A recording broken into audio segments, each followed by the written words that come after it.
Hi guys, ito nga pala yung pagpapa-install ko ng cupboard sa kusina sa rest house namin sa probinsya. So bali, inabot siya ng 75,000 peso.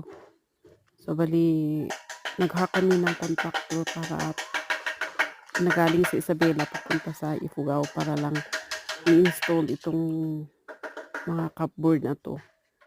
So far, ginawa lang nila ng mga isang week siguro.